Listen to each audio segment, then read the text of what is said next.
up for you? Well, there's no one here yet, and the floor is completely engulfed. We're on the floor, and we can't breathe. Okay. And it's very, very, very hot.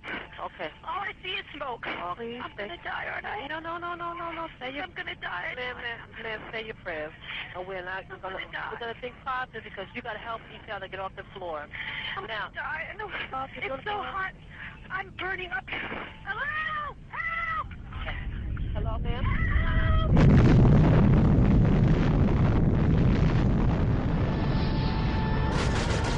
Osama bin Laden is the world's most wanted terrorist. Many to birthplace of bin Laden's terrorist organization, Al-Qaeda, the most feared terrorist and punish those responsible. wanted man in the world. Punish. It's a vast empire. I want justice. And there's an old poster out west, as I recall, that said wanted, dead or alive. If you go to the FBI website, they've got Osama bin Laden. And if you go to Osama bin Laden's webpage on the FBI Most Wanted Terrorist list, you find that he's been indicted for the 1998 attacks, but not for 9/11. And in fact, a number of journalists called up the FBI and said, well, look, why have you not connected bin Laden to 9/11? And they said, well, I'm afraid we just don't have the evidence.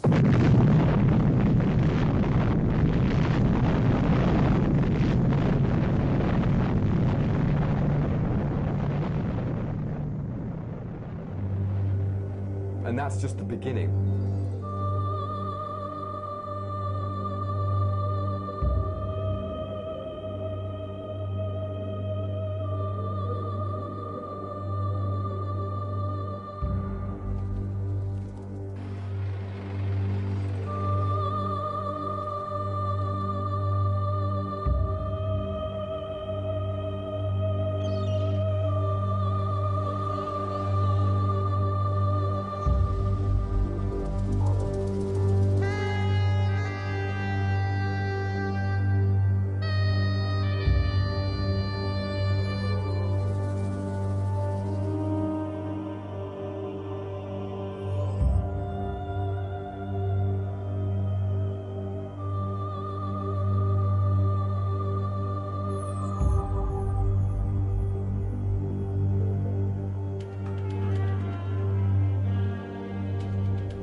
September 11, 2001, I was employed by a company called Eurobrokers, and our offices were on the 84th floor of the South Tower, which was the second building to be hit that day with an airplane.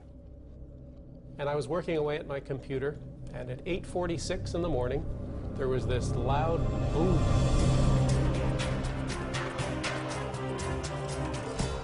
At 8:46 and 40 seconds, American Airlines Flight 11 hits the North Tower of the World Trade Center, causing extensive damage between the 93rd and the 99th floors.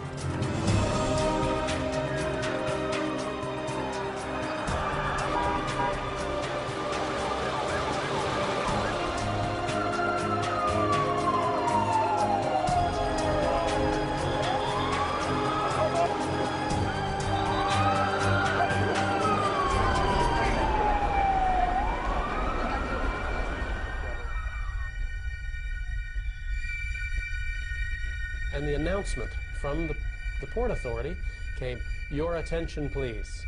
Building 2, our building, Building 2 is secure. There is no need to evacuate Building 2. And 2 or 3 minutes later, I started talking with one fellow named Bobby Call. And Bobby told me that he had been down about 8 floors, 10 floors, heard the announcement, and had come back up. And as he was telling me this, boom, boom, this double explosion, and our building shook. At 9:03 a.m., United Airlines Flight 175 hits the South Tower.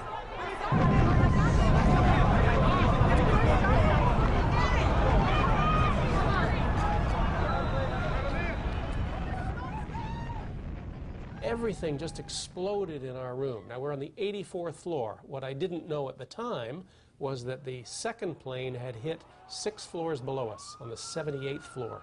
So we're 6 floors above impact.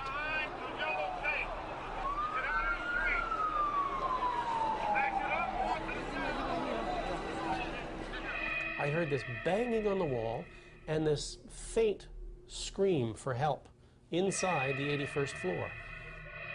I hooked underneath him and I pulled him up. He said that later that I was like Superman. And we came up and over and I fell back down on my back, and this stranger landed on top of me and he gave me this big kiss. We got up, dusted ourselves off, and I said, "Come on, let's go home."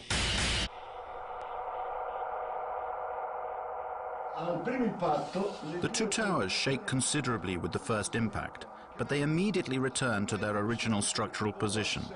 Why? Because they were specifically designed to do this in the event of a plane crash.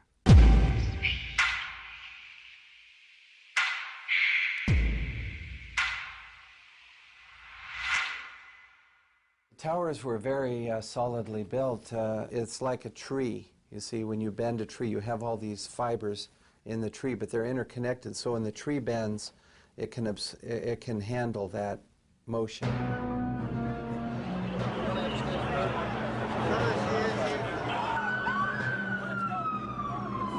Nevertheless, 56 minutes after Flight 175 strikes the South Tower, it suddenly collapses in on itself.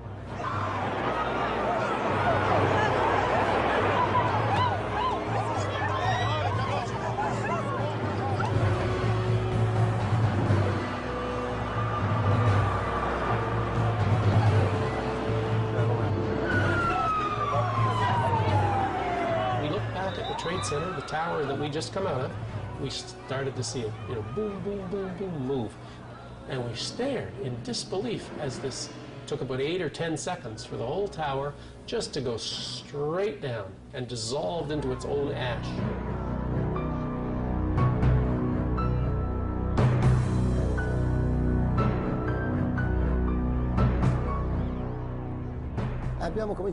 We started to go in, and all of a sudden there were people jumping from the towers. One jumped down and hit a fireman.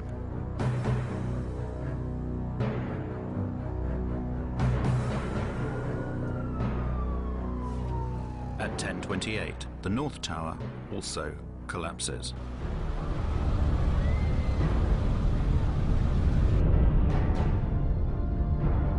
I threw away my oxygen mask to make me lighter. I started running because when I turned around, I saw the tower coming down. Then there was all this dust that got me. Do not hit anybody as you drive.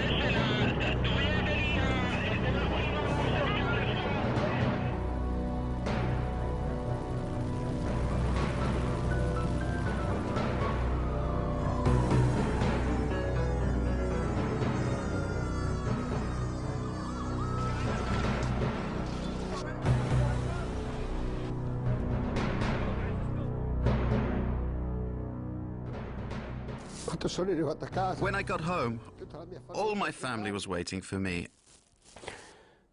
And I was lucky to come back to my family. All my friends, they never came back.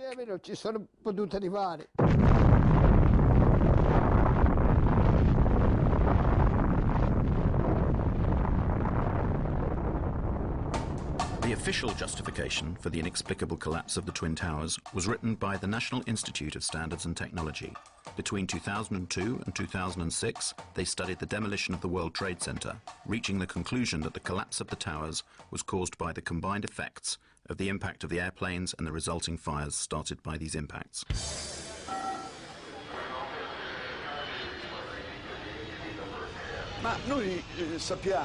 We have been told by the very people who designed and built these towers that they should have resisted the impact of more than one airplane. We have to ask ourselves, did the engineers and architects imagine that airplanes could crash into the towers without any fuel? Perhaps they thought that the airplanes could get there by just blowing in the breeze.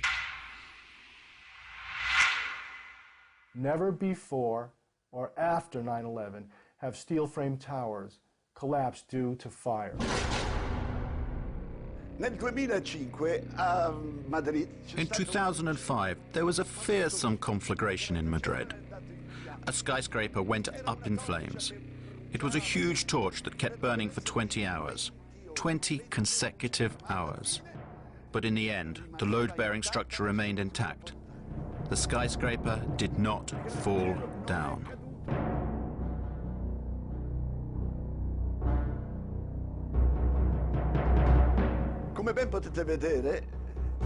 As you can see, the building is enveloped in flames.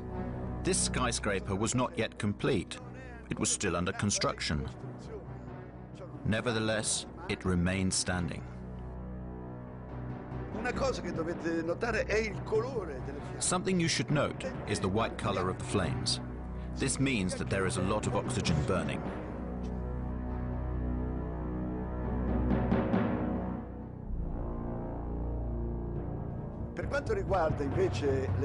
If you look at the flames coming from the two towers in New York, we can see instead that the flames are dark red and the smoke is black. The fires that were burning in these towers was a dark gray, a heavy, almost black gray smoke coming off. This implies an oxygen-starved fire. Nevertheless, 55 minutes later, the whole tower collapses.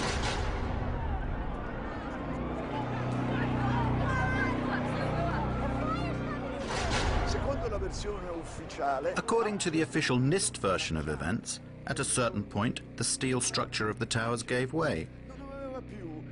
It no longer had the structural strength that it had at the beginning. And all of this was supposed to be because of the immense heat. And here is something difficult to explain. We know that at some point certain people managed to walk down from the top of this tower and crossed the point where the fire was strongest. Somehow they reached the bottom of the tower. How did they manage to do that? I don't know. When I looked down there, I didn't see flames. I just sensed that it was the right thing to go and try and test it. We would go as far as we could until we were stopped by flames. And when we came to the 78th floor, the last layer was standing, but it was cracked. And there were flames licking up the other side of the wall like this. It wasn't a roaring inferno. I sensed that the flames were maybe starved for oxygen right there, you know, in the interior. We kept going, and we got onto the 74th floor. When we got down that far, normal conditions. The lights were on, fresh air coming up from below. So the temperature inside the building was not particularly high, as we can see from the presence of this woman who is standing at the precise point where the plane impacted.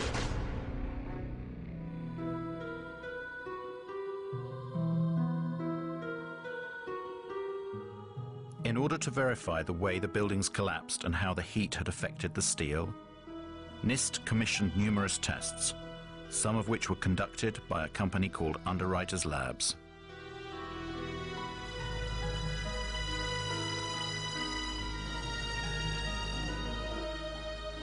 And Kevin Ryan, he's the former employee from Underwriters Laboratories who challenged the NIST report and went public with it.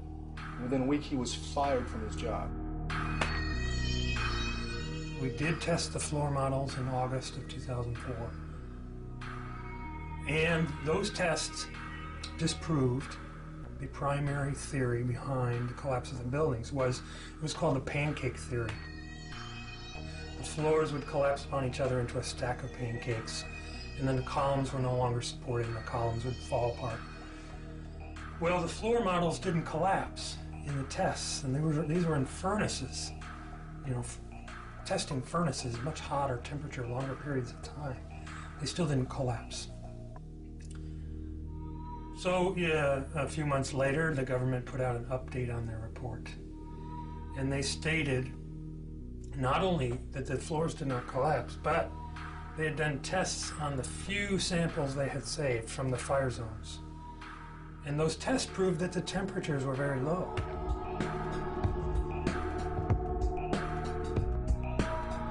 Temperatures were not hot enough to even soften steel.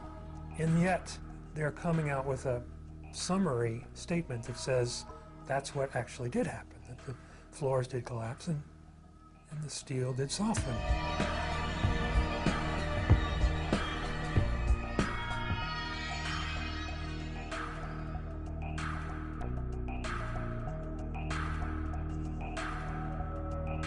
So they either downplayed those results or ignored those results, and they ended up putting it all in a computer. Thanks to computers, NIST managed to straighten this problem out, and the old pancake theory was replaced by the inward bowing theory.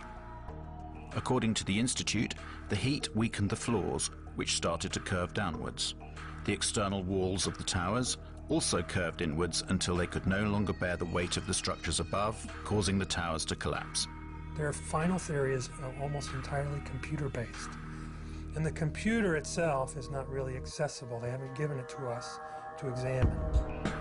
After having investigated it more over the last year and a half, I found that yes, they did contradict their test results, but additionally they also did manipulate the test parameters. They doubled one thing, they cut something else in half. For example, their story says that aircraft combustibles were at 13 tons in the aircraft cabin. The FAA says it's more like an average of 6.5 tons. That's double. So they double it. They double the time that their computer model exposes columns to fire, 90 minutes instead of what we know is 45 or 50 minutes in both of the buildings, actually. Well, they double it. They cut something else in half. Well, they double it. One of the things that particularly struck me was the incredible speed with which the towers came down. There was something truly inexplicable about the speed of the collapse. If we dropped a weight from a height of around 400 meters, which was the height of the towers, the time it would take to reach the ground, supposing that there was not even any air resistance to slow down the speed of the fall, would take approximately 9 seconds. Took about 8 or 10 seconds for the whole tower just to go straight down. The impact was at about 2/3 of the way up the tower. Even if the section above collapsed suddenly due to the structure giving way, and even considering that the impact of the section above was enormous and therefore in some way weakened the resistance of the structures below, it is clear that, due to the resistance of the undamaged part below, this tower should not have fallen at such a speed. But it fell as if there was nothing below it, whereas there was an enormous structure below, a resistant structure that should have slowed down the speed of the collapse considerably.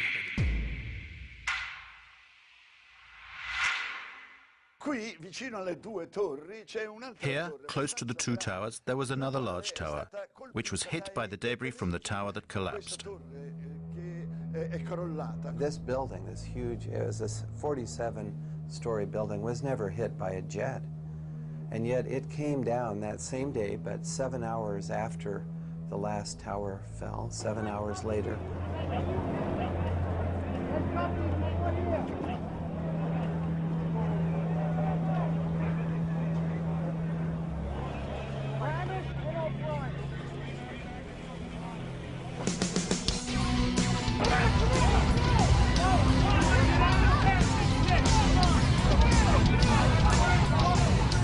Measure the time of fall. The fall is almost free fall speed.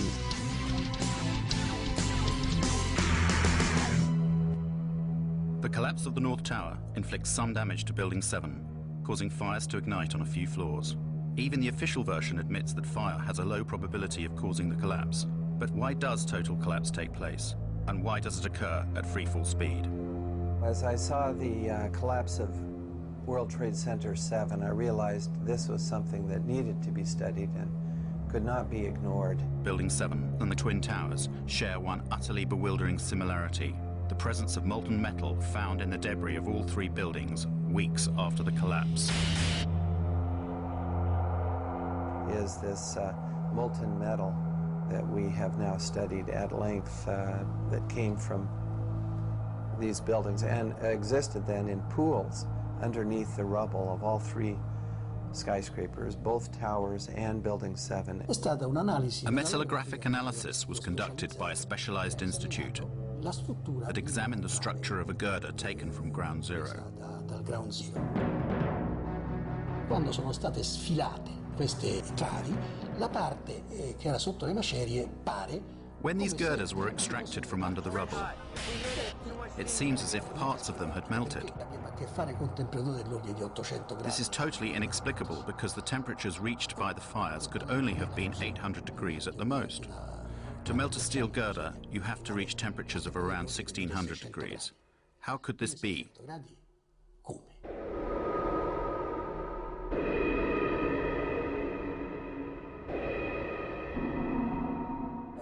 At a microscopic level, if you examine the granular structure of the steel, one can detect the presence of an element that should not normally be present, and it is there in substantial quantities.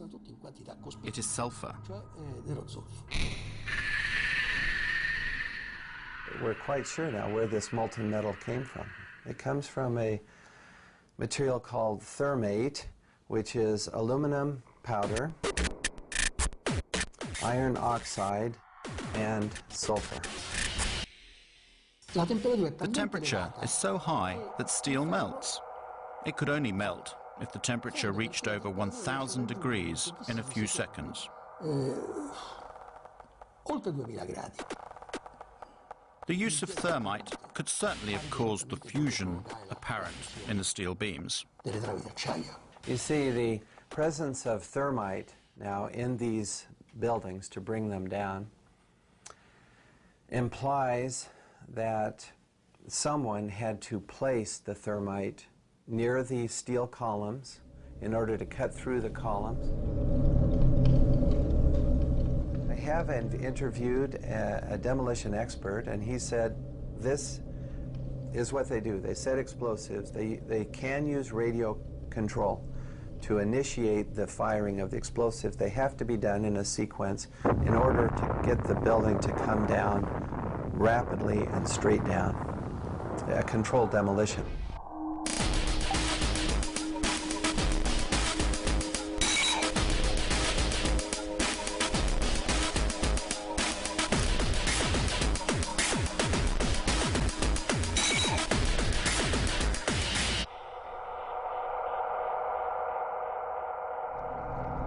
Scientists, we look at different hypotheses, different explanations, but then we have to look at all the data to see which explanation fits the best. You have to incorporate all the picture. Yes, you may take an isolated fact like the plume and say, well, perhaps that was a high air pressure that somehow blew a window out, but that will not account for the molten metal or the sulfidation or the molten pools. When the South Tower collapsed and blew into my apartment directly across from the World Trade Center, I saved the dust. I gave it to Stephen Jones. The dust that was provided by Mrs. McKinley is very interesting because it's like a snapshot of the residue being produced by the tower during its collapse. It's perfect. Now we look in the dust and we see metal droplets. And when I saw that, I thought, whoa. This is what I expect from thermite because I've done a number of thermite experiments and you get small metal drops being thrown out in all directions. And this is what we see in the dust now, these little metal drops. We also see barium. This is very interesting because barium nitrate and sulfur are part of the military patent on what is known as thermate.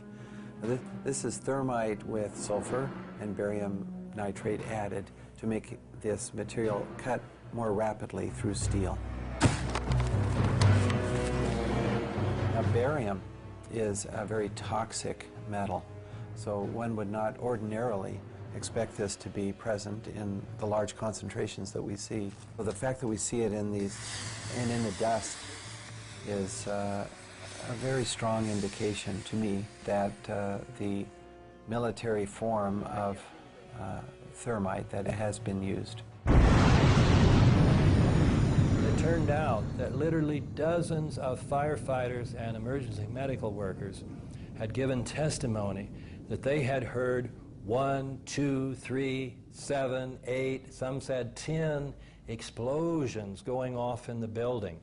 Some of the people in the buildings reported that they were banged around and knocked downstairs by explosions. Other people testified to seeing flashes, and many of them said it looked just like on TV when we see them bring down buildings with explosions. We saw the flashes, we saw the demolition rings, we heard the sounds. I worked there for 20 years and I was a janitor, the person that cleaned all the floors. The building has 6 sub-levels of basement. The support companies for the cleaning of the World Trade Center were located on Big One. While I was there at 8:46, all of a sudden we hear boom, an explosion so hard that pushed us up. When I went to verbalize it, like 6 seconds after, we hear that boom, that impact all the way on the top. So 2 different events, and at that very moment when I said, oh my God, a guy comes running into the office, and this guy had his hands extended, both arms like this, and his skin was pulled totally from both arms, and it was hanging from the top of the fingertips like it was clothing. And I thought at that time that it was clothing. And when I went to say something, I realized, I looked at his face, I realized that he had missing parts of his face. He had, on that particular day, the only master key. He went up with a master key, unlocking door after door so firemen could get in, and he himself, I think he said, brought out 15 or 20 people. So I started opening the doors of the stairwells so people could escape. Willie was made a hero, and he was at the White House, and we have a picture of that, of George Bush honoring Willie Rodriguez for being a hero. We hear boom, boom, boom, different explosions.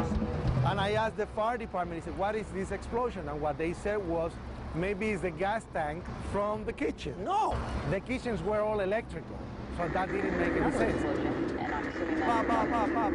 I heard a loud explosion, an explosion that I had never heard in my whole life, an enormous explosion.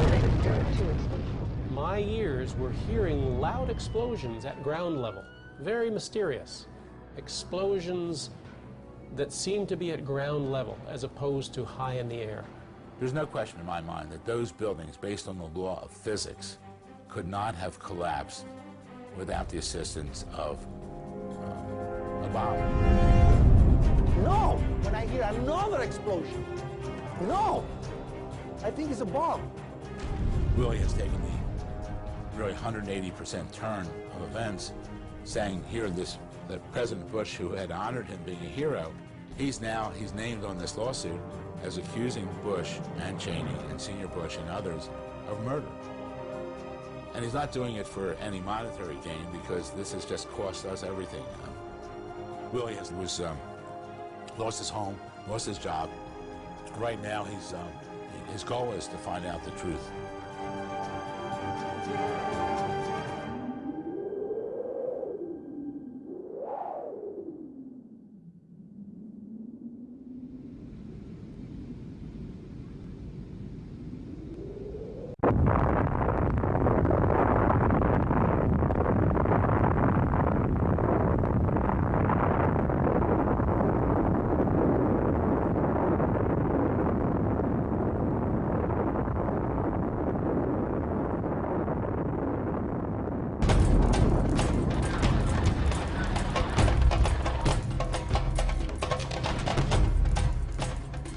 According to the official story of the 11th of September, at 9:37 a.m., American Airlines Flight 77 crashed into the Pentagon.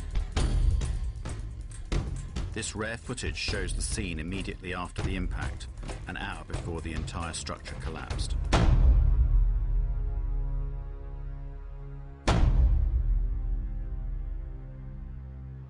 As you can see, it is a rather unusual scene. One would reasonably expect to see something of this sort.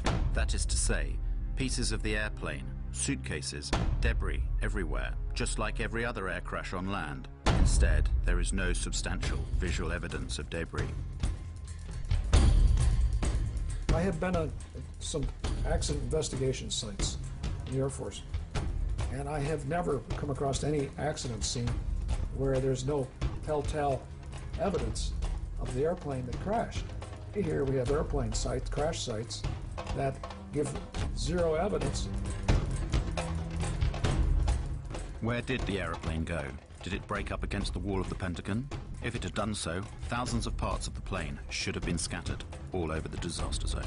You know, things like engines and landing gears and brakes and tires are very difficult to destroy.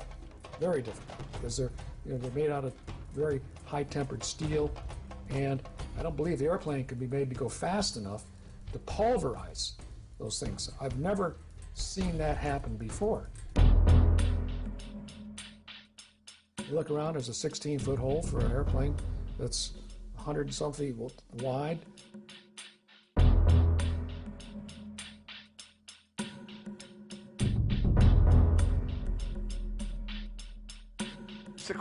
According to the official story, the American Airlines Boeing 757 disappeared inside this hole. Can you see it? 5 meters. I repeat, 5 meters in diameter.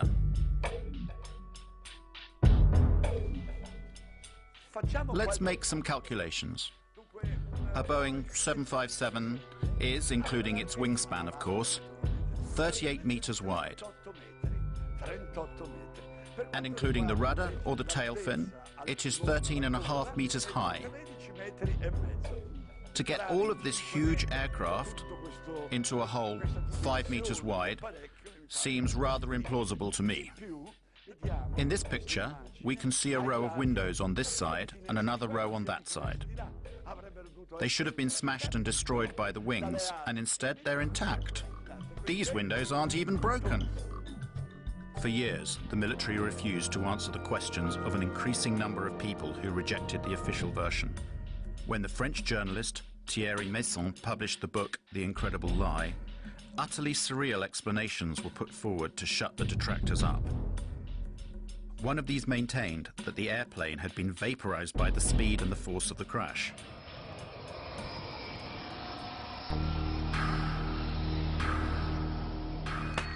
One very strange thing that doesn't make sense is the disappearance of various components of this Boeing. For example, the 2 engines. And what about the plane's wings? Where did they go? Had they been gasified? Instead, we are told the fuselage remained intact, and it smashed through the whole outer wall of the Pentagon and emerged through the other side, destroying a number of columns.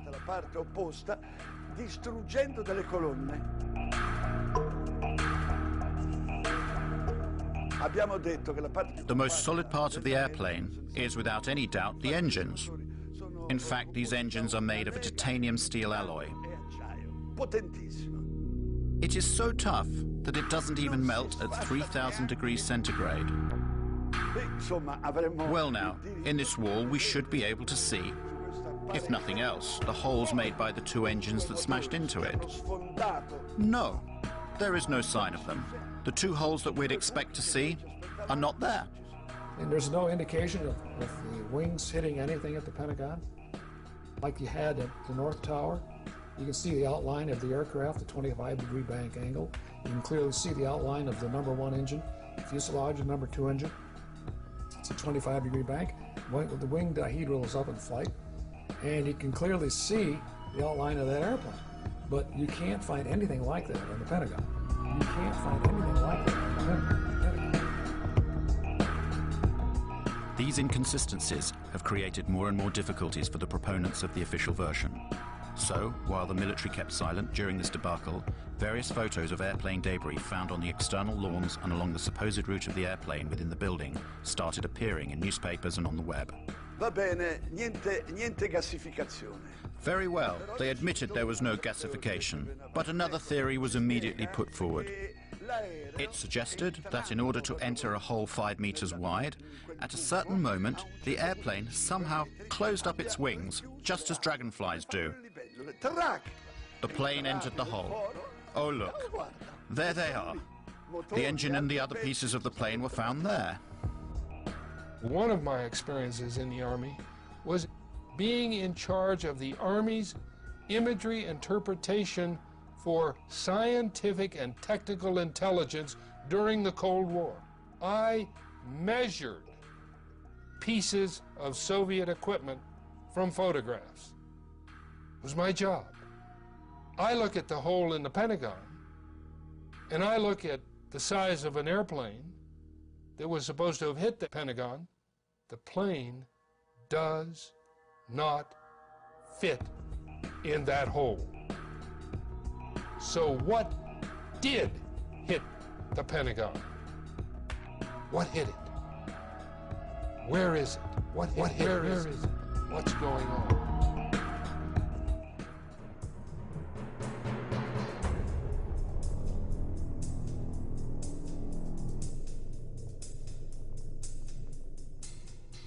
General Arnold, that very morning, immediately after that alleged impact, ordered one of his fighter pilots to fly over and down to the Pentagon to look and see what he saw and to report back to General Larry Arnold himself.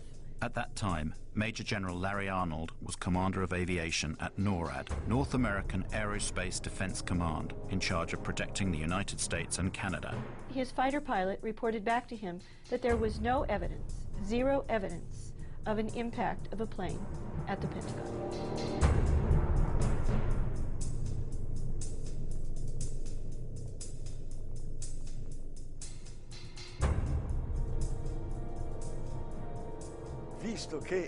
Since the Pentagon possessed 86 separate and complete video recordings of the incident, why didn't they show some whole portions of them to those people who had doubts about it?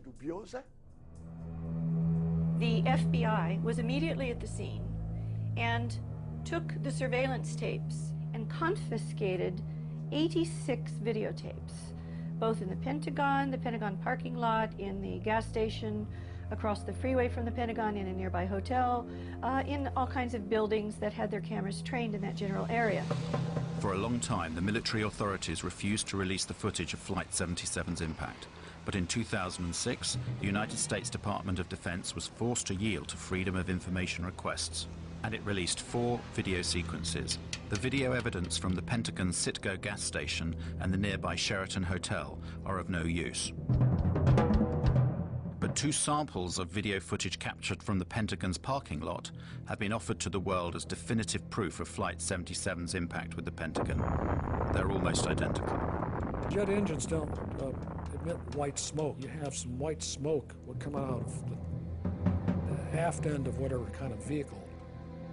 Quite frankly, there's not enough in those photographs to tell exactly what it was, but you can tell what it wasn't. And it didn't have the size as compared, if it was a real 757-200, it would be much bigger than the vehicle we do see in the picture.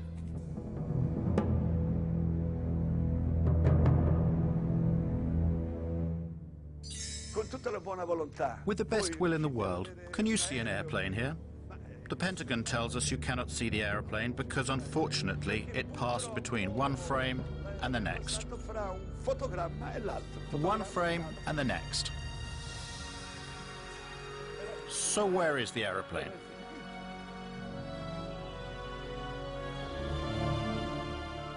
According to FBI agent Jacqueline Maguire, as you can see in this affidavit, only one camera took pictures of the scene, and those are the frames that we've already seen.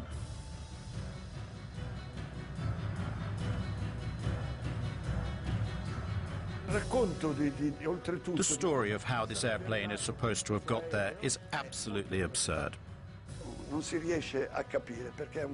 One cannot imagine how, in order to get down to the height of the Pentagon wall, it was able to make a 270-degree turn at a speed of approximately 800 kilometers per hour.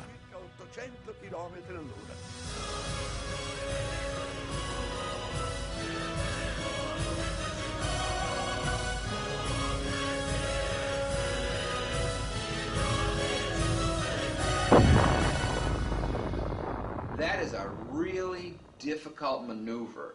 And what I will say to you is that an experienced pilot with thousands of hours probably would have to take between 10 and 20 attempts. Skilled, thousands of hour pilot, probably 10 or 20 times before they would be able to pull off that maneuver. 757 is not designed to do that. 757 is designed to be basically a cruise ship in the sky. It's not acrobatic, so you just can't do that with one of those big airplanes. The air traffic controllers at the Dulles Approach Control, when they saw this target come in and make this turn, they said, oh, that's a fighter. Because military fighters can do that, okay? And military fighters with autopilots and being flown remotely, they have the structural capability. They are designed to be able to be that acrobatic.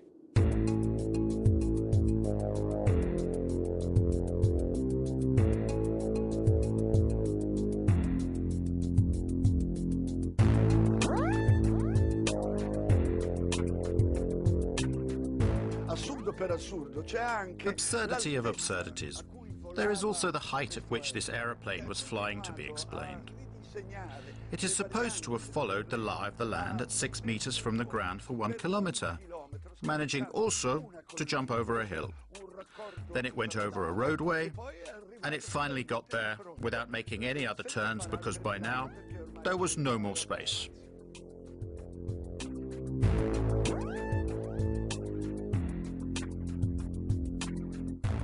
They have the airplane, the story has the Flight 77 was going 530 miles an hour, 460 knots, and it can't go that fast on level flight, down that low. If they're up high, the true airspeed can go up and it can go that fast, but not down low. The air is too dense. I challenge any pilot anywhere. Give him a Boeing 757, tell him to do 400 knots 20 feet above the ground for half a mile. Can't do. It's aerodynamically impossible. So the story of how the airplane hit the Pentagon just doesn't make any sense at all.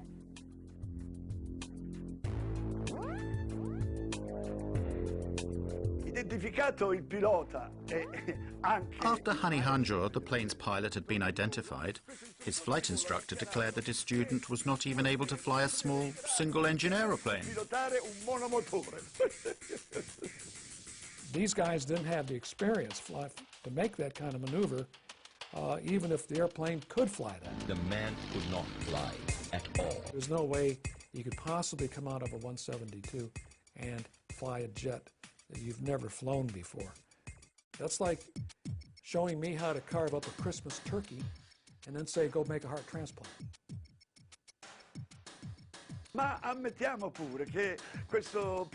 Even if we suppose that such an incompetent pilot had the opportunity to fly a Boeing 757, we still have to ask ourselves how he managed to violate the most heavily protected airspace in the world. Lo spazio aereo più protetto del mondo.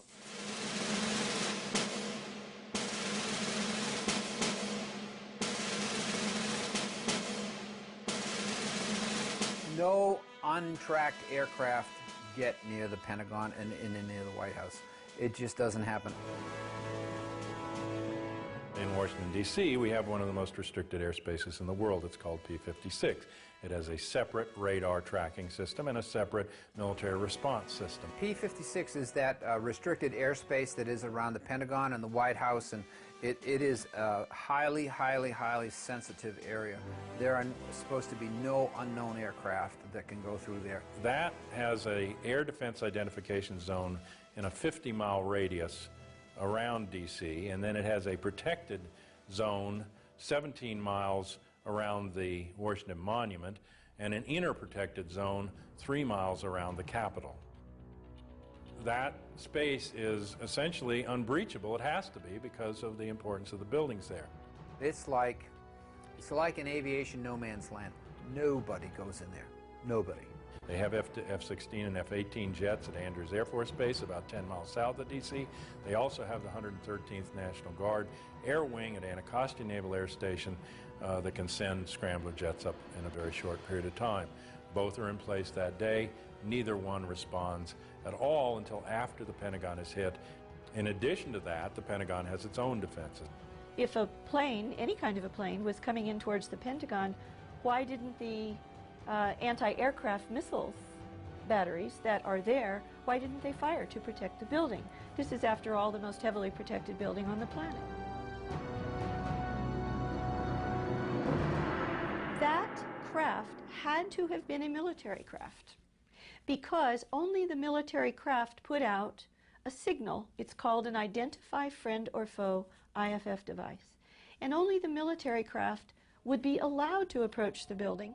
The two radar systems that the military radars, defensive radar systems, read are a civilian transponder and a military transponder. Military transponder is called IFF. Civilian aircraft do not have an IFF transponder. They are not given that capability, okay? So if there was a 757, American 757, that went into the Pentagon, for example, and it shut off its transponder, it didn't have a military IFF transponder on it. So it was a primary target. It's a primary target going into that airspace, should have been shot down. What I'm describing to you is a breakdown in standard operating procedure by FAA, NORAD, P-56, and the Pentagon, all on the same day, in the middle of, after 9/05, what was known nationally to be a terrorist attack. And it makes no sense. Nobody goes in there. This is, after all, the most heavily protected building on the planet. It just doesn't make any sense at all. The Pentagon symbolizes our military power in the world, and they had hit it. And to this day, nobody knows what they hit it with, whether it was an airplane or whether it was a missile. And our government will never tell us. So we just kept wait for the French to explain it. What hit it? What's going on? There is nobody anywhere at any point in this entire investigation that has said that is positively American 77. They suppose it, they presume it, they assume it, they say this is what we think it is. The controller, Daniel O'Brien, who saw the unidentified blip coming in from the west at a high rate of speed, had no way of knowing what it was, because the primary was a primary return only. The secondary radar, the transponder, was turned off. In order to identify a primary radar target, you have to have two-way communications between the pilot and the air traffic controller, and the pilot has to report over a certain geographical location, or you have to be able to tell the pilot in the airplane to make a series of turns. And then the radar controller can look at all of the primary targets on his or her radar scope and say, there's an aircraft, or there's a target that just executed the turns I told. Now I can positively identify the aircraft. That never occurred. It's huge. Now, if Flight 77 really did go off of the radar screen for 36 minutes, according to her testimony, then the airplane was no longer flying. Or it was low enough that it was out of radar coverage. One of the two. So, was the airplane landed at some place, some remote field? Then it does make sense that they lost the airplane for 36 minutes. But other than that, there's very little explanation for that. In the light of what we've seen and heard, it seems that the official version of 9/11 is not sufficient. We want the facts to be explained to us, and above all, we want them to be properly investigated. Basically, we want someone to finally tell us the truth. The United States government spends $892 billion per year to defend its citizens and its territory. It is the best protected country in the world, as President Bush has said. Nevertheless, on the 11th of September, the heart of America was attacked from the sky, and 3,000 helpless American citizens were killed in their own cities. If I had been sitting on that committee, the congressional committee examining 9/11, the one question that they could not get the Air Force to answer correctly, NORAD, was why the fighter planes did not go up automatically when the first planes were found to be hijacked.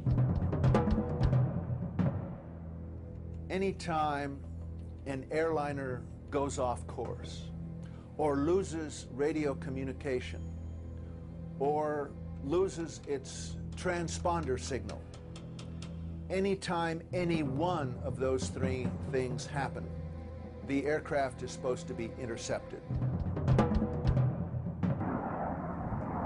On 9/11, all three of those things happened, and still there was no intercept. Those planes flew around for from 20 minutes to an hour and a half without ever being intercepted. We have direct contacts with our air defense colleagues by means of direct connections that are controlled by this touchscreen apparatus. By pressing just one key here, the call is sent, to which the operator of the defense, in this case, answers directly. In the time it takes to answer the telephone call, around 2 to 3 seconds, the information can be already exchanged.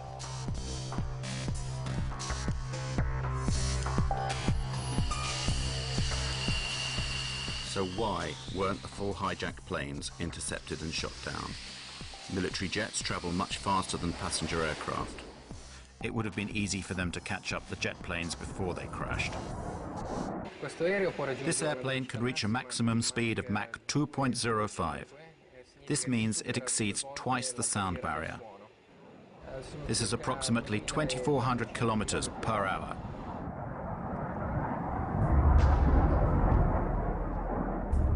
In the northeast of the United States, there are as many as 16 Air Force bases. Why weren't the Boeing jets intercepted? The official story argues that air defense was informed too late. One of the biggest lies is that the FAA guys were incompetent. When we lose an airplane, we take action. We do not sit, we do not delay, we go to protocol. Boom, boom, boom, boom, boom. When the air traffic controllers first saw American 11 start to lose its radio, lose its transponder, go off course, and all of these bad things that are going on, they did not take a coffee break. 67 times in that year, 2001, up till September, there had been air emergencies. They can get a plane up in from 6 to 10 minutes and scramble it, and 67 times that year in air emergencies.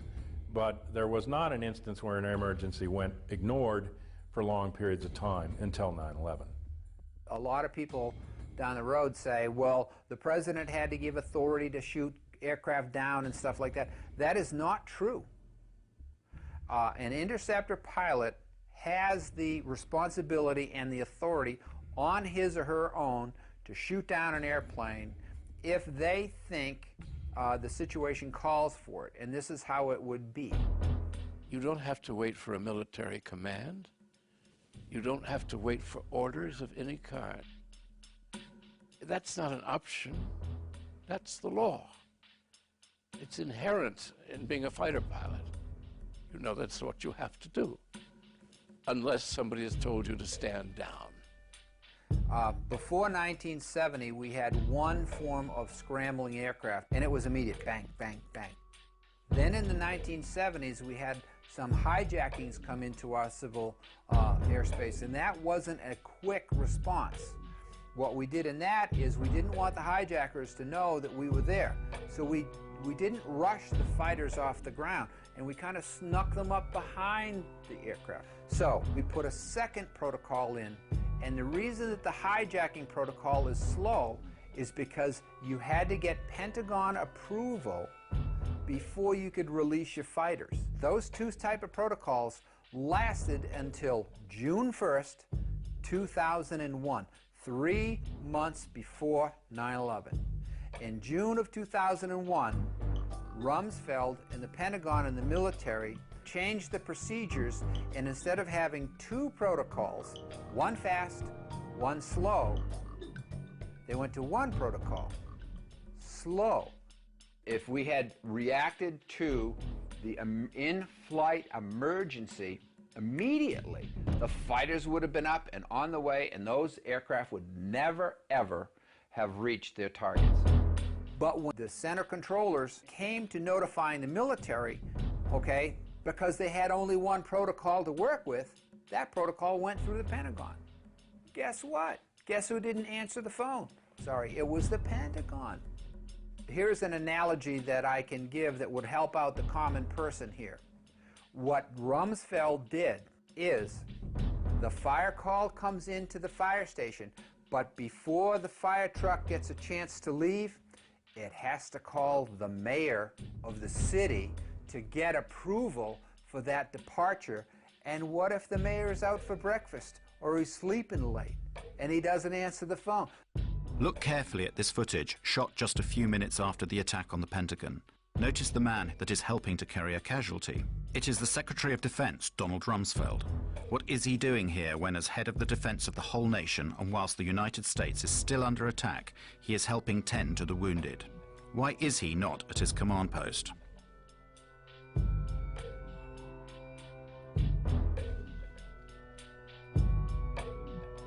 The phone calls went to the Pentagon. It went through the military, and the military was sitting there saying, oh, hey, don't answer, don't answer that phone, whatever it might be.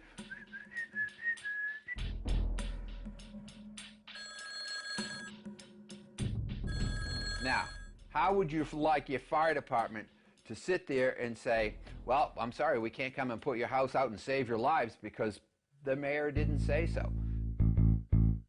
And on 9/12, they changed the protocols again back to the first protocol, which was the fast scrambles, and that's what it is today.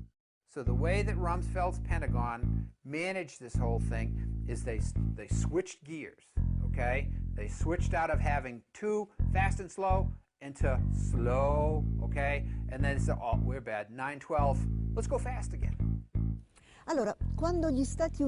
When the United States was attacked without warning at Pearl Harbor, after 8 inquiries, General Walter Short, commander of the Army for the Defense of Hawaii, and Admiral Husband Kimmel, commander-in-chief of the Pacific Fleet, were both charged with negligence and summarily dismissed.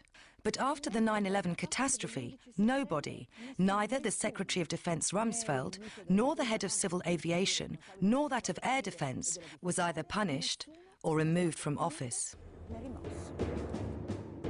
On September 10th, Brigadier General W. Montague Winfield asked Junior Officer Captain Charles Leidig to temporarily replace him as Director of Operations at the Pentagon Command Center from 8:30 a.m. on September 11th. Later that day, after Flight 93 was reported crashed, Winfield resumed control.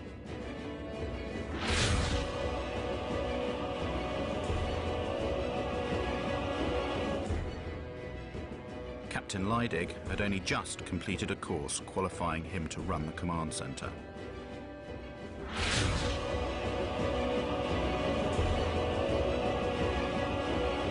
On September the 11th, Brigadier General David F. Worley, Jr. was commander of the Andrews Air Force Base, the nearest one to the Pentagon.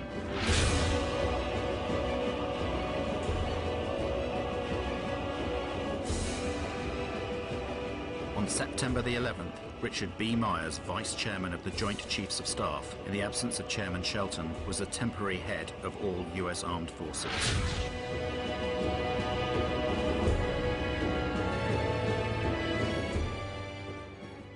On the 14th of September, after only 3 days of investigations, the FBI announces it knows everything about the hijackers of the flights.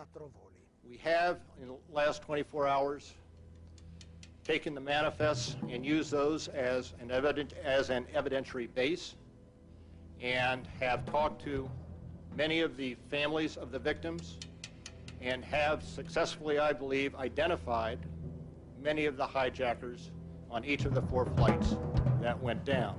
Let's look at the Lockerbie case. It took 2 years to bring indictments in that case. 2 years. In this case, in only 3 days, the FBI provided the names of all the hijackers without providing any evidence that they were actually on the flights. On the 12th of September, the Attorney General of the United States, Mr. Ashcroft, declares to the whole world that the passport of one of the hijackers had been found, a few blocks away from the ruins of Ground Zero.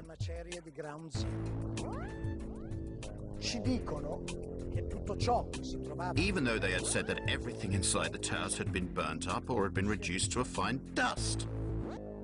So, the steel was molten, but paper survived?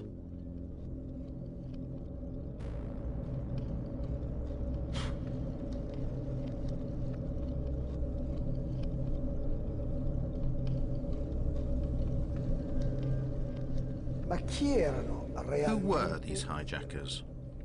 The official story states that 15 out of the 19 came from Saudi Arabia, that they were trained in Afghanistan, and that they were Islamic fundamentalists, fanatical Muslims. Al-Qaeda is supposed to be a Salafist network, you know, and Salafism is a very, very Puritan strain of Islam that suggests that we need to follow very closely, to the letter, the activities of the Prophet Muhammad.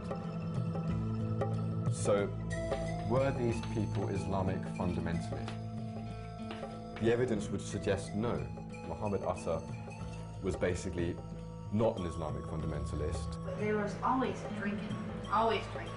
It wasn't wine, it was beer or liquor or whatever. There was always some drinking, always. And they had massive supplies of cocaine. Muhammad and all these people that he was with, they were drunk and stoned out of their freaking minds.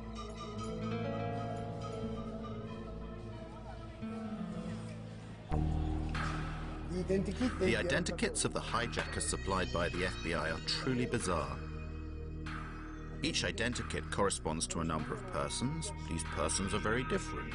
They have different attitudes and different biographies.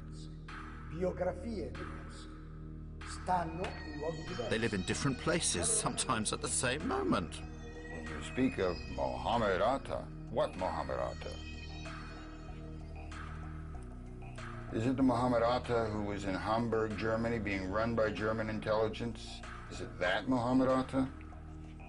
Is it the Muhammad Atta who appears in Venice, Florida, which is a major locus for the National Security Agency, who's supposedly training at a little flight school for a little single and dual engine Cessna aircraft, and who's rooming with a man named Charlie Voss, who was a CIA pilot who ran guns into Nicaragua and cocaine out for the Central Intelligence Agency? Is it that Muhammad Atta? Is it the Muhammad Atta who spoke to his father on the 12th of September, as Newsweek reported in an interview with his father in Cairo? Is it that Muhammad Atta? Is it the Muhammad Atta who appears in a bar called Shuckham's Bar in Hollywood, Florida, doing lines of cocaine and drunk on Stolichnaya vodka, and who, when asked to pay his bill, says, I work for United States Airlines. You think I can't pay my bill? And then he says, fuck God.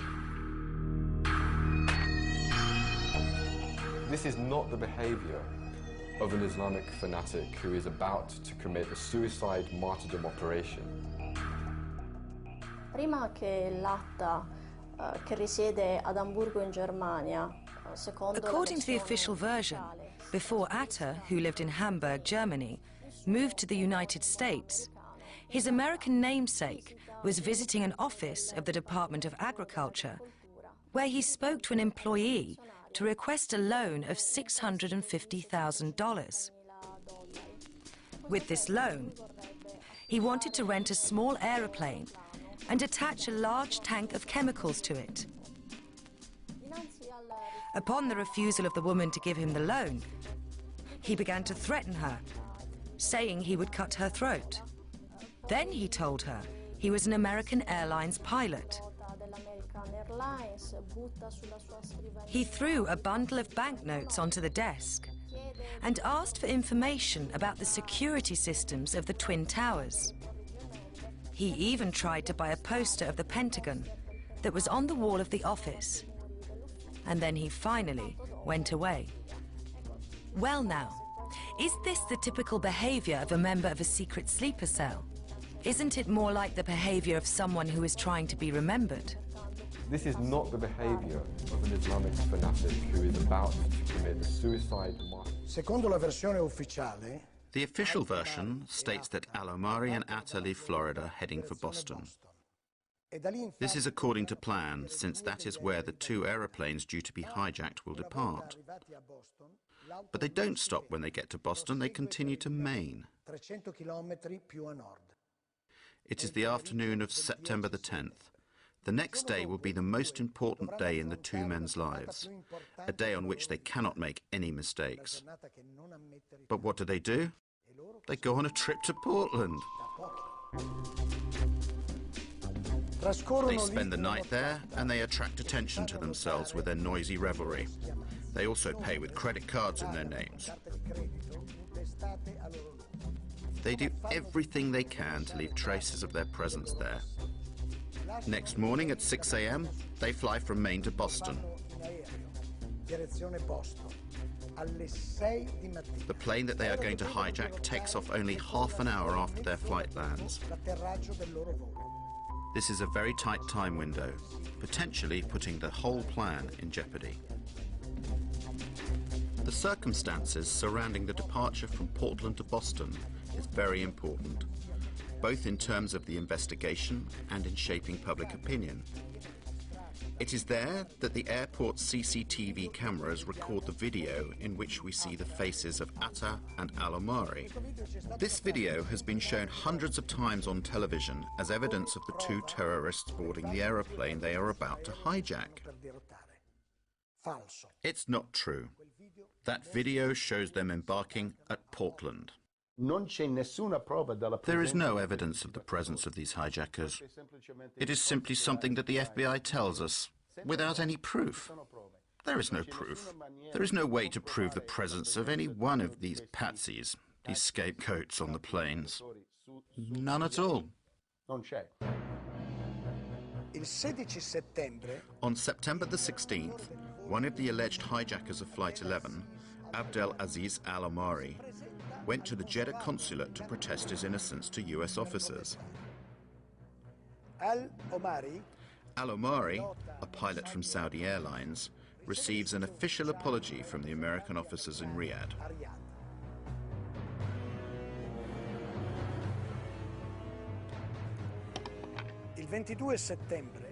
Then, on the 22nd of September, Walid al-Shahiri announces he is still alive.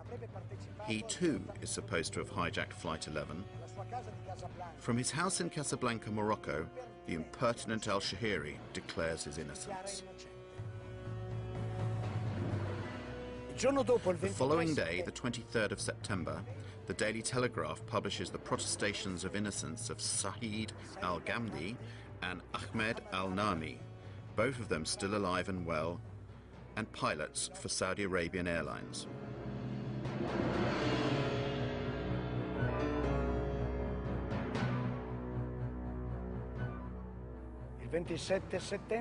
On the 27th of September, CBS tracks down Salem al-Hazmi. According to the FBI, he was dead after Flight 77 crashed into the Pentagon. But curiously, he persists in hanging around alive in Saudi Arabia, where he works in an oil refinery.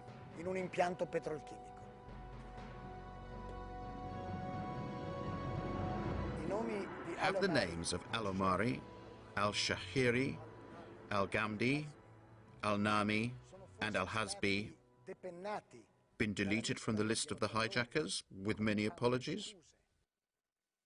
No.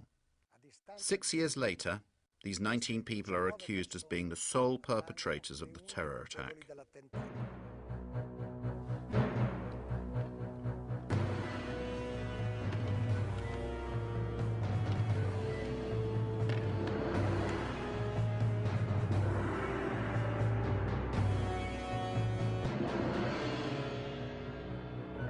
can't establish the identities of the perpetrators, then you have a serious problem in your criminal inquiry. And raising this question is not about raising conspiracy theory. It's really just about criticizing the absolutely ridiculous nature of the criminal inquiry and the fact that they have no idea who carried out these attacks. Then the fundamental question in a criminal inquiry is who did it?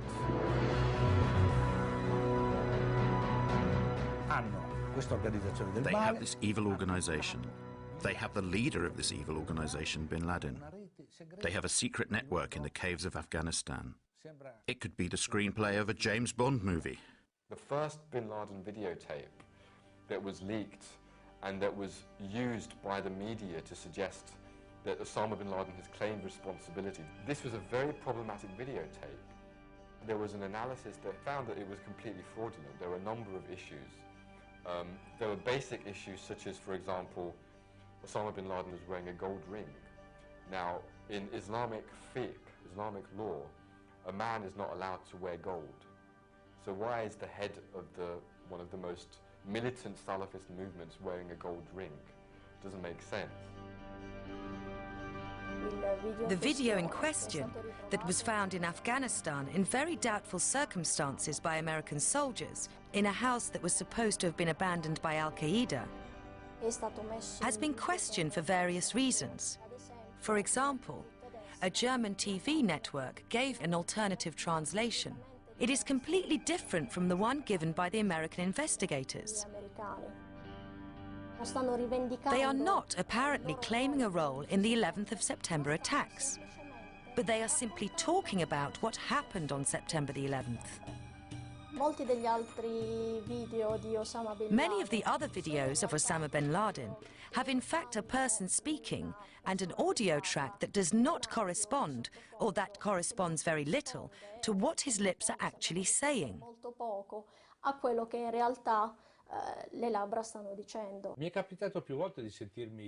People often ask me, how can you doubt the official version if Osama bin Laden himself appeared several times on television to say, I did it? So I will tell you a little story. However, I can only tell you this story as I am unable to show you anything. We cannot show the images we do have because the owners of this material refuse permission for you to see them. In the summer of 2005, the Commission of the European Parliament for Security and Defence, of which I am a member, was invited to a special screening created by the Washington Center for Strategic Studies. We were asked to watch a film which depicted what would happen in Europe if Brussels was hit by a nuclear bomb. 50,000 deaths, 100,000 injured. The reactions of various European governments.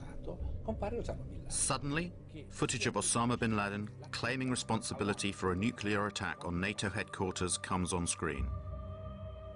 All members of the parliament, myself included, were rendered speechless. American experts from the Center for Strategic Studies were on hand to explain the action on screen. Then a parliamentarian finally said, "Today, we were shown a convincing demonstration of how Osama bin Laden's image can be completely manipulated."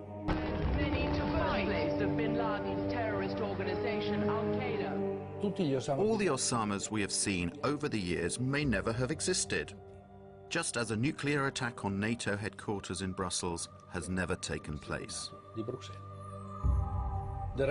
Now they're denying us use of these images. No matter, we will go on without them. But people, have a look yourselves. This is an Osama bin Laden from the 7th of September of 2007. Compare him with the other Osamas we have seen in the last few years. Do you believe it is possible that he is getting younger over time? Do you believe it is possible that his beard is darker than before?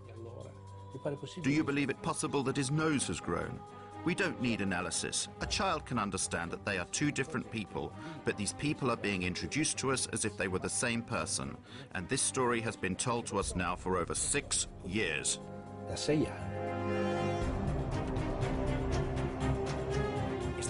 Did bin Laden organize the attacks of September the 11th? And if so, did he do it alone or with someone else? At this point, we must explain the origins of Al-Qaeda. Al-Qaeda è stata fondata. Bin Laden founded Al-Qaeda in 1989 at the end of the war between the Soviet Union and Muslim guerrillas in Afghanistan. E guerriglieri islamici in Afghanistan. It was after that war and not for that war. So who or what were all those Muslim guerrillas supposed to fight? What did Al-Qaeda mean at that time? And this is very interesting. We'd have to go to Robin Cook, the late Foreign Secretary. In the Guardian article, he confirmed that Al-Qaeda was a term that was invented by the CIA,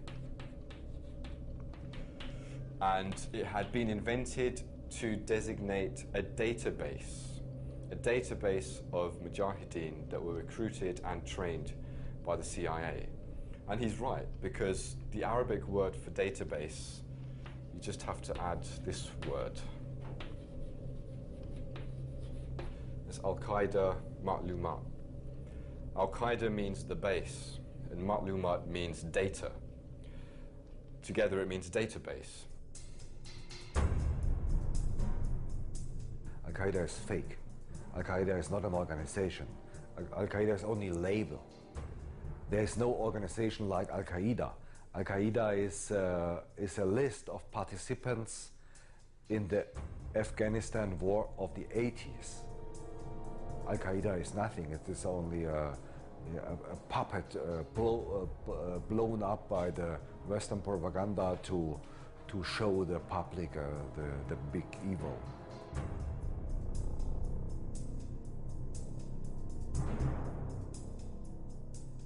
I was chief of the visa section at the American Consulate General in Jeddah between September 1987 and March 1989.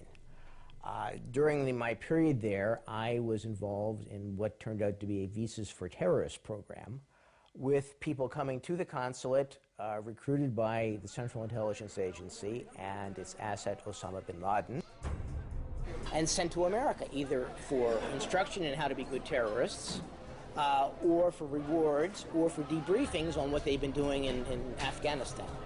I assume it was simply on how to blow things up, shoot things down, and overthrow governments. After the Cold War, their connections with Al-Qaeda proliferated, multiplied.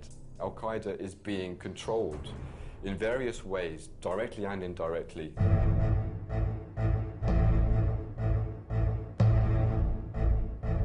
Systematically, Al-Qaeda has been used in various theaters of conflict. So from 1992 to 95, you look at the Bosnian conflict. I believe that the American government was working with various Arab and Muslim organizations, whether it was Al-Qaeda or whether it was people that became Al-Qaeda, to be trained, to be armed, and to be sent to the Balkans to overthrow Slobodan Milosevic and anybody allied with him. That kind of policy continued in the Balkans all the way up to post-2001.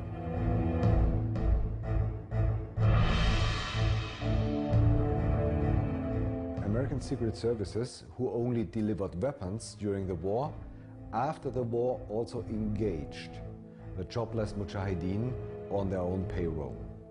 That is a proven fact. There are a lot of testimonies of mujahideen before German courts. They were hired by subcontractors of the Pentagon, namely the private contractor MPRI, Military Professional Resources Incorporated.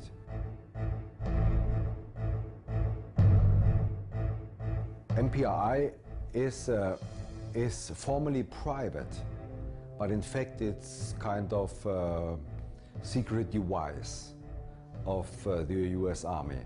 They have more 4-star general under contract than the Pentagon itself.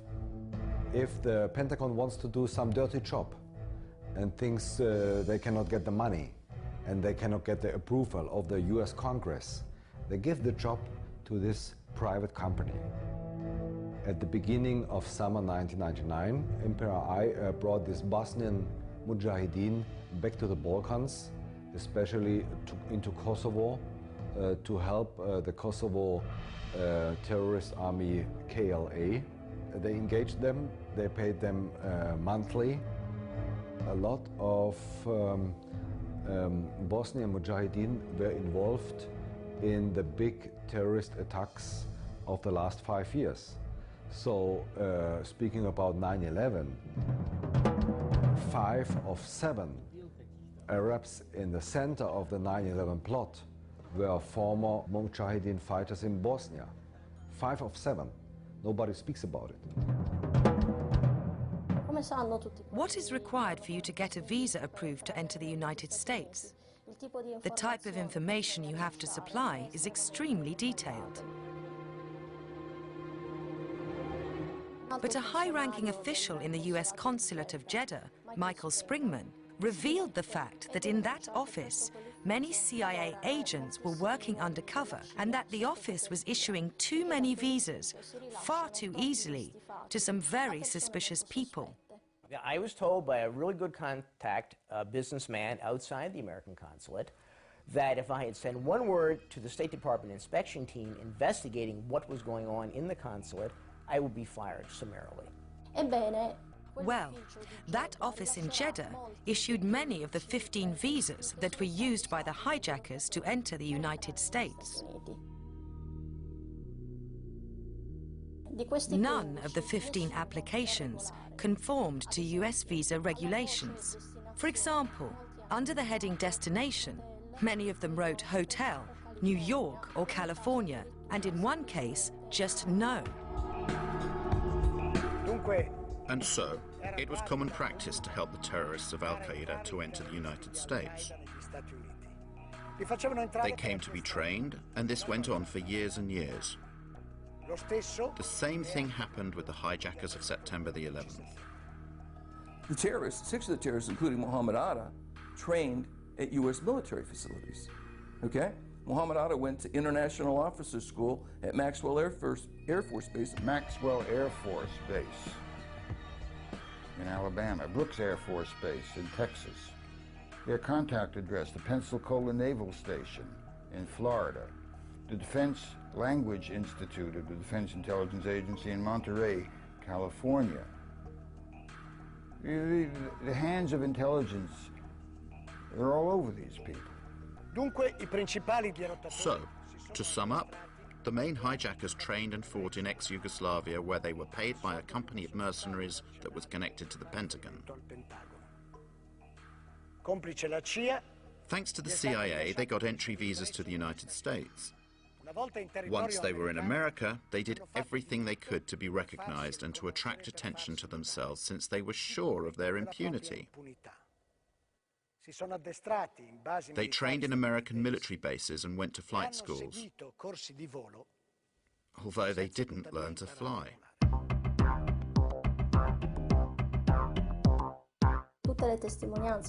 All the testimony about these lessons indicate that these men were completely incapable of maneuvering even small aeroplanes.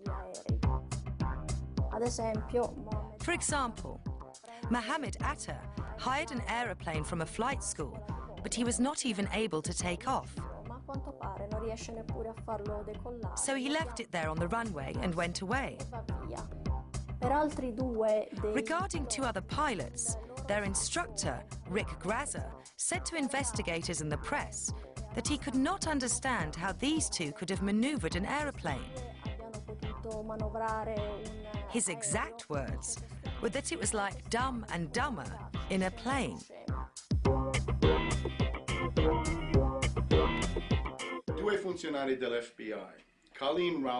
Two FBI agents, Colleen Rowley in Minneapolis in the state of Minnesota, and another who was in Phoenix in Arizona, sent messages to the FBI's headquarters in Washington, saying, more or less, watch out. There are many Arabs here who have enrolled in flight schools.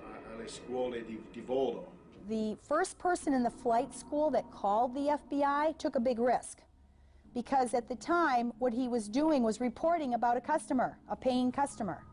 And those flight schools depended upon, to a certain extent, foreign pilots. And so now he's reporting about a paying customer. You know, this person is very suspicious. A list of facts that pointed to Moussaoui being a terrorist. He wanted to learn to fly but not take off and land. I have never seen such a unusual person seeking flight instruction.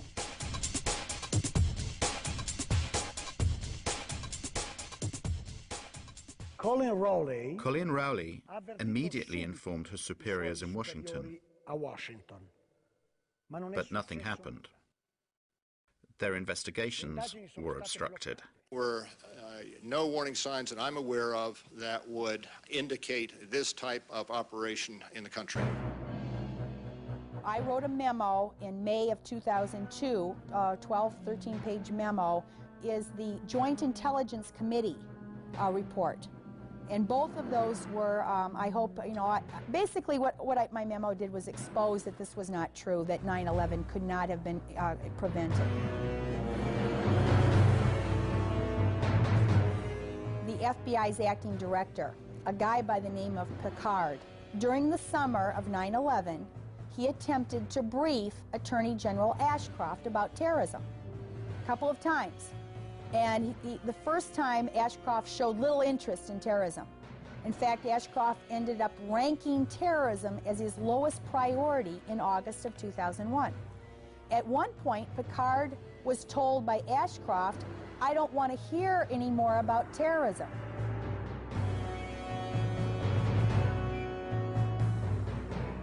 After September 11, 2001, when I heard about the planes crashing into the World Trade Towers and into the Pentagon, I said, geez, these were the same people, according to the Los Angeles Times, who had gotten their visas from the American Consulate General at Jeddah. I called the Federal Bureau of Investigation and tell them essentially the basics of the Visas for Terrorists program. I did this. I called and I called and I called. I was passed from one office of the FBI to another and ended up at the Washington field office, and someone there said, "We'll get back to you." Well, 6 years later, I'm still waiting.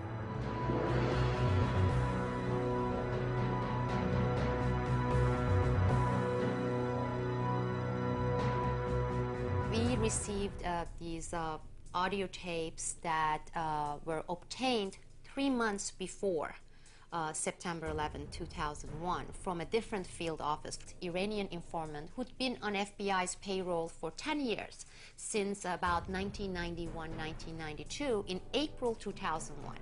And in April 2001, this informant told the FBI that on a separate issue, he had obtained information about Al-Qaeda, bin Laden, issuing an attack in the United States that would involve 5 major cities, and it will involve airplanes, and that the attack was going to take place within the next few months.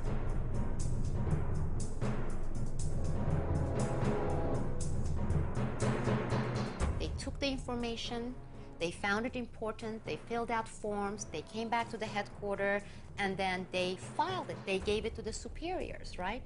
Nothing happened. 2 months later, they met with the same informant again.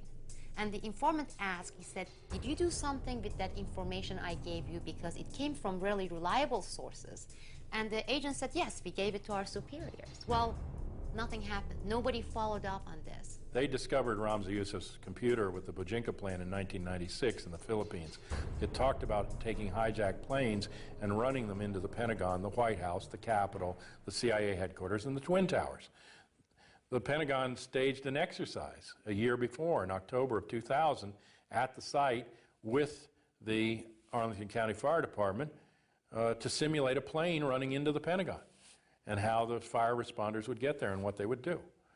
So this was not outside the box or, out in the blue. They not only expected it, they prepared for it.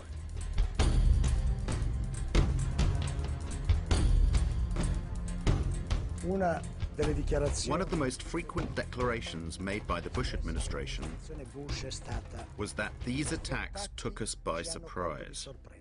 I don't think anybody could have predicted that they would try to use an airplane as a missile, a hijacked airplane as a missile. I don't think the prior government could envision flying airplanes into buildings on such a massive scale.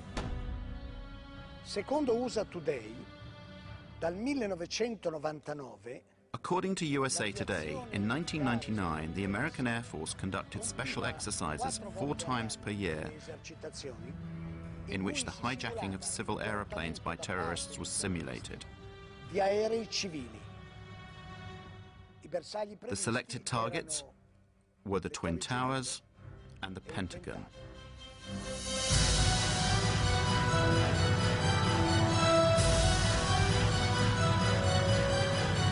I don't think anybody I don't think the prior government that could envision flying airplanes in the buildings. could have predicted. I don't think the prior government that could envision flying airplanes in the buildings.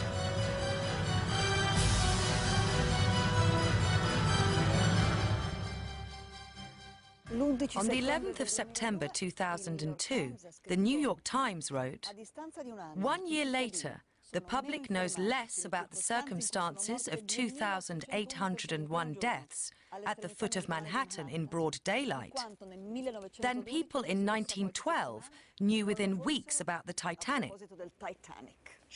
5 years after that article, what happened that day is still a mystery. My name is Bob McIlvaine. I'm from Philadelphia, Pennsylvania. I lost my son Bobby, who was age 26, on September 11th, 2001. He had just gotten a job at Merrill Lynch. Already,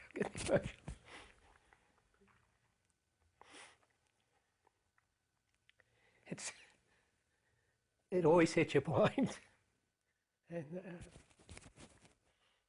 don't worry, I'll get over it. But I mean, anytime you just mention that day, it's like the pain just comes shooting up.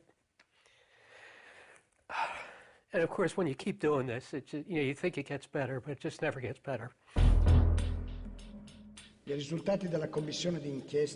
conclusions that the 9/11 Commission came to have been very disappointing. A lot of evidence has been ignored. Many witnesses were not called to testify. The final report glosses over a great many key issues. A few days before 9/11, Mohammed Atta received a huge sum of money, about $100,000, money which was delivered by a Pakistani Secret Service officer.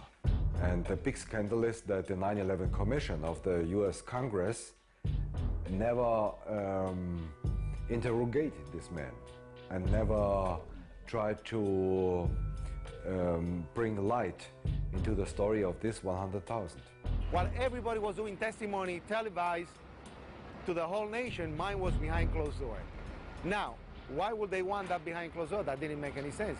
Anyway, I told them exactly the same argument that we have here, that we heard explosions, that people were burned prior the building getting hit by the plane, that these people were alive and they were available to be interrogated. And wow, what a surprise. The final report comes out. They didn't even mention my name, doesn't appear anywhere. They didn't call, not even once, any of the witnesses that we gave them. So you have 17 firefighters, you have 22 survivors, and they didn't call not even one of them. Specifically me as a parent, I have an obligation to find out who murdered my son. The commission gave me nothing. 9/11 Commission was not an investigation. Remember, the entire bin Laden family was on one of the planes later. They'd been collected from all over the United States, and they were whisked out of the country with the speed of light while the Pentagon was still burning. So they asked Mueller, who authorized these people to leave the country? Well, someone in the State Department. Well, can you tell us who? He said, well, I don't recall. I don't recall.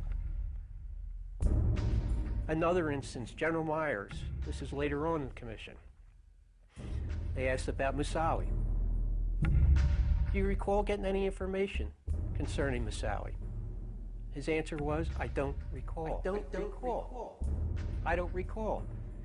Ashcroft, Attorney General.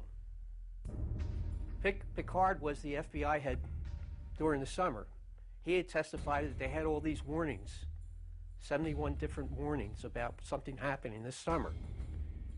And Ashcroft sat there and lied. So I didn't know these things. I didn't know these warnings. We were paying attention to terrorism. No warning signs that I'm aware of. Anybody And I don't think the could prior have government could predicted. envision flying airplanes into buildings. These people lied, and our government protected them. It was obvious they were lying. These people that people were testifying should have gone. Mueller should be in jail. Ashcroft should be in jail. Condoleezza Rice should be in jail. I don't think anybody No warning signs could I'm have aware of. predicted that they would try to use airplanes into buildings. Punish. Osama bin Laden is the world's And punish those responsible. They have this evil organization. They have the leader, bin Laden. Punish. Dead or alive. They have a secret network in the caves of Afghanistan. Tonight, the United States of America makes the following demands on the Taliban. Deliver to United States authorities all the leaders of Al-Qaeda who hide in your land.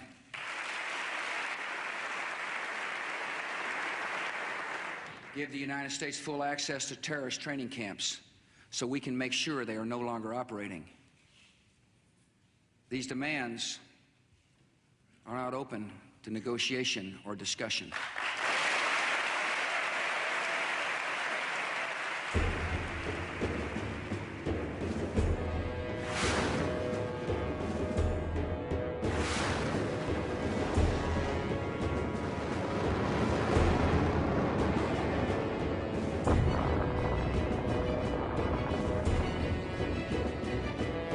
Obviously, they will never catch bin Laden, because then everybody will think the war on terror is over.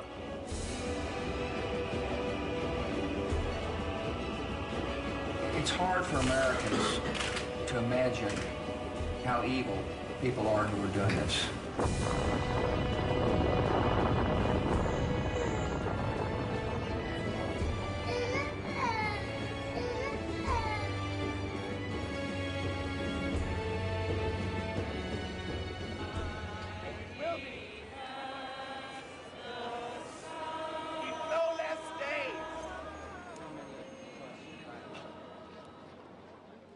I'm not a conspiracy theorist. I'm a parent looking for the murder of my son. And you have to be a moron to think that 19 Arabs did it. Again, my dogs know better than that.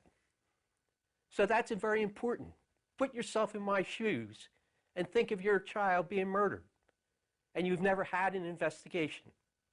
Well, how would you feel if they refused to investigate the murder of your child?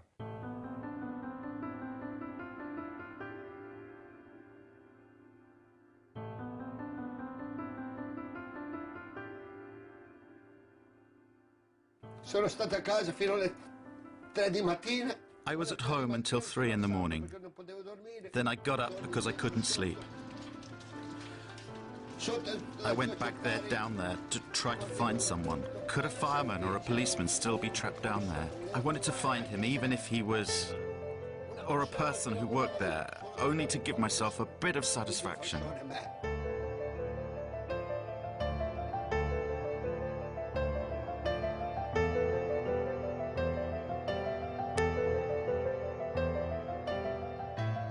Sono stato laggiù per 9 giorni a fila.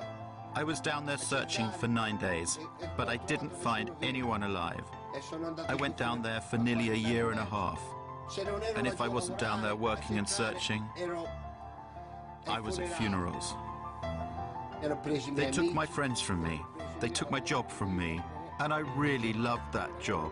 And they took my health from me. I do not want people to forget that day.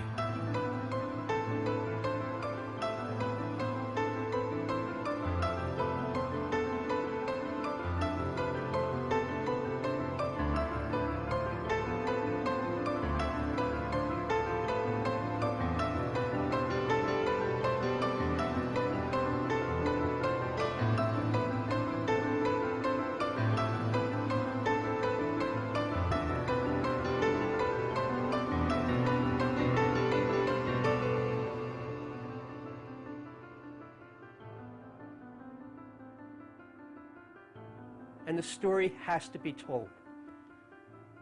problem with Americans, it's like a big iceberg. We live at the tip of the iceberg, and we're afraid of the dark truths of our history, and it's getting worse and worse. Well, this is a real dark truth. It will pull the whole iceberg down, but then hopefully it'll rise back up. But we have to learn the truth, or this country isn't worth anything. All that history is lame, and the people should be ashamed of themselves for not seeking the truth.